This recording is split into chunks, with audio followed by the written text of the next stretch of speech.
Can you see this object on your screen? I have removed a sphere from a bigger sphere. Now in this second object, you can see that I have removed a disk from a bigger disk. And in the third object, you can see that I have removed a smaller cone from a bigger cone, which makes this object as a frustum. So can you find out the moment of inertia about the axis which is passing through point O of these objects? And over the years, this question is frequently asked in JEE Advance over the years. And this involves a very basic concepts of moment of inertia. So in this video, I would be explaining that concept of moment of inertia. And this video, I've given the name to this video as cut bodies. So without wasting any further time, let us start this video.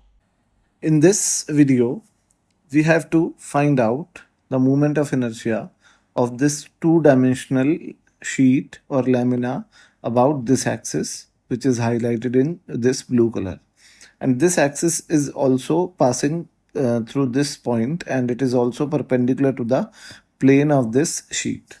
Now, what is this object? Now, this object is formed by removing a small disk from this bigger disk. And you can clearly see that after removing this small disk, the mass of this remaining object is m and this is r. The distance between this point and this point is r. Okay, and you can see easily that the radius of this smaller disk is r by 2. So we have to find out the moment of inertia of this object. Now, first of all, we know that this would be the object when no disk was removed from its corner, and therefore let us assume that the mass of this object is m dash, and we have to find out its moment of inertia about an axis which is passing through this point. So let's suppose that the moment of inertia is I1 and this is object 1. So I1 would be m dash r square by 2, because we know that the formula for moment of inertia of a disk about an axis which is passing through the center of mass and which is also perpendicular to the plane of the disk is mr square by 2, and its mass is m dash. Now we have to find out the relation between m dash and m, and for that let us first draw the smaller disk which we have removed. So this is the smaller disk which we have removed from the bigger disk, and this disk has a radius of r by 2. This is r by 2, and we can easily see that the complete mass of a disk, which is a two-dimensional object, is distributed on its surface area, and area is proportional to the square of dimensions, or we can say that the area is proportional to square of radius. So if the radius of this smaller disk is half of the radius of the bigger disk, then its mass would be, then its area would be 1/4, and hence its mass would be 1/4. So its mass would be m dash by 4. Now the remaining mass is the mass m, and therefore m can be written as m dash minus m dash by 4. So m is equal to 3m dash by 4. So m dash is equal to 4m by 3. So I1 would be equal to 4m by 3 into r square by 2, and therefore I1 is equal to 2m r square by 3. This is the value of moment of inertia of this disk about this axis which is passing through its center of mass and is also perpendicular to the plane of the disk. Now we have to find out the moment of inertia of this smaller disk about the same axis. Now if we fit this disk at this cavity, then this axis would be touching this disk from its periphery, and this would be the axis. So we know that the moment of inertia of a disk about this periphery axis has a formula of m r square by 2 about center of mass plus mr square, which is equal to 3 by 2 mr square. Now I remind you that this is just the formula. I have not substituted the values of mass and the radius. Now after substituting the values of mass and the radius, I can easily see that the mass is m dash by 4 and the radius is r by 2. So this is I2 would be equal to 3 by 32 into m dash into r square, because this is 2 and this is 4. So 4 into 4 would be 16 and 16 into 2 would be 32. Now the value of m dash is 4m by 3. So I2 is equal to 3 by 32 into 4 by 3 into m into r square. And this is therefore I2 is equal to m r square by 8. Okay, so this is I2. Now the trick which is important in these kind of questions is the fact that the object which we have to find out the moment of inertia is formed by removing object number 2 from object number 1.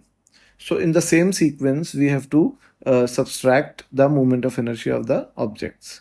So if 3 is formed, this is 3. So if 3 is formed by removing 2 from 1, so therefore the moment of inertia of this object 3 about the same axis would be I3 would be I1 minus I2. So I3 would be I1 has a value of 2 by 3 mr square and I2 is equal to mr square by 8. So if we find out the LCM, then it would be 16 mr square minus 3 mr square. So this is equal to 13 by 24 mr square.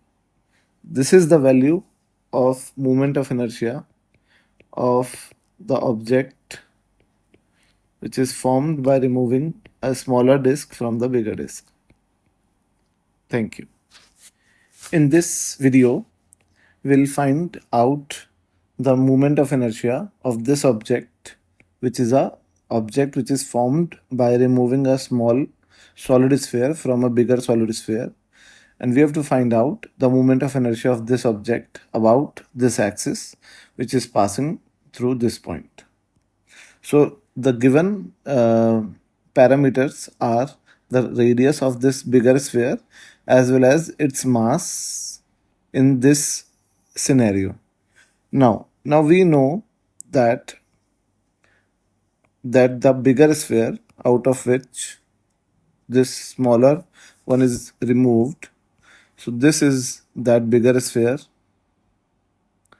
and let us assume that its mass is m dash, and obviously its radius is r, and this is the axis of rotation which is passing through this point. Now we know that the sphere which we have removed is this one, is having the radius of r by 2, and therefore the complete mass of the sphere is distributed in its volume, and therefore I can say that the mass of this smaller sphere would be m dash by 8, because that volume is dependent on the cube of the dimensions. So if the dimension has become 1 by 2 times, then the volume would have become 1 by 8 times, and therefore the mass of this smaller sphere would be m dash by 8. Now obviously the mass of this solid sphere which is formed by removing this smaller sphere from the bigger one is m, and therefore m will be equal to m dash minus m dash by 8. So m will be equal to 7m dash by 8, and therefore m dash will be equal to 8m by 7. Okay, so the moment of inertia of this object 1 about this axis is 2 by 5 m dash r square plus m dash into r square, because we have applied the parallel axis theorem. So I1 would be equal to 7 by 5 m dash r square, and I1 would be equal to 7 by 5 m dash is 8 m by 7 into r square. Now this I1 is equal to 8 m r square by 5. This is the moment of inertia of this sphere 1. Now this is sphere 2, which is shown as a moment of inertia of, let's suppose, I2 value, and therefore I2 would be equal to 7 by 5 into m dash by 8 into r square. Now the radius of this sphere is r by 2, so this is r by 2 whole square. So I2 would be equal to 7 by 40 m dash into r square by 4. So I2 would be equal to 7 m dash r square by 160. Okay, and obviously the value of m dash is 8m by 7. So we can substitute the value of m dash as 8m by 7. So this is 7 by 160 into 8m by 7 r square. So this I2 is equal to m r square divided by this would be 20. So I2 is m r square by 20 and I1 is 8 by 5 m r square. So the resultant moment of inertia of this object about this axis would be the difference of moment of inertia of 1 and 2 about this axis. So it would be 8 by 5 mr square minus mr square by 20. So this is 8 by 5 mr square minus mr square by 20. And this would be 32 mr square minus 1 mr square. So I would be equal to 31 by 20 mr square. This is the moment of inertia of this object about this axis, which is highlighted in blue color. There is a frustum which is of height h and mass m, and the radius of its lower surface is 2r and its upper surface has a radius r. You can see that this frustum is formed by removing a smaller cone from a bigger cone. So we have to find out the moment of inertia of this frustum about this axis, which is passing through the center of mass of the frustum, as well as which is also perpendicular to both the bases. Now we know that this frustum is formed by removing a smaller cone from the bigger cone. So if we assume that this is the bigger cone, this one, and the radius of this bigger cone, the base radius is 2r and its height is 2h. Okay, so the moment of inertia of this bigger cone about this axis is I1, and I1 is equal to 3 by 10 m dash, where I have assumed that mass of this bigger cone is m dash and its radius is 2r whole square. So I1 is equal to 3 by 10 m dash into 4 r square. Now, first of all, let us draw the smaller cone. So this is the smaller cone which we have removed, and it has a base radius of r. Now its moment of inertia about this axis is I2, and therefore I2 is 3 by 10. Now mass of this smaller cone would be m dash by 8, because it is having a half radius as compared to the bigger cone, as well as its height is also half.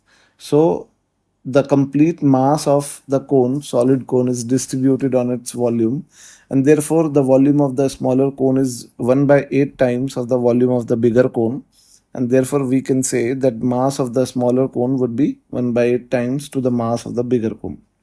So if mass of the bigger cone, I have assumed it is m dash, then the mass of this smaller cone would be m dash by 8, and its radius is r.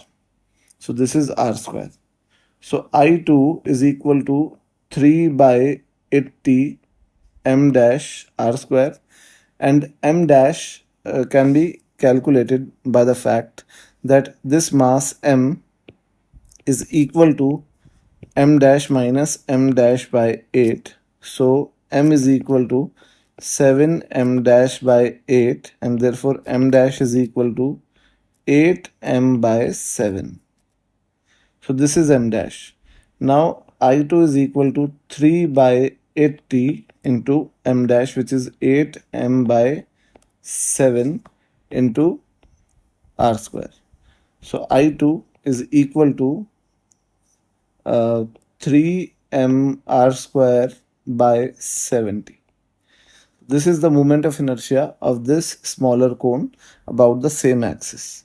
Now, obviously, this frustum is formed by removing this smaller cone from the bigger cone, and therefore the moment of inertia of the frustum can be written as I1 minus I2.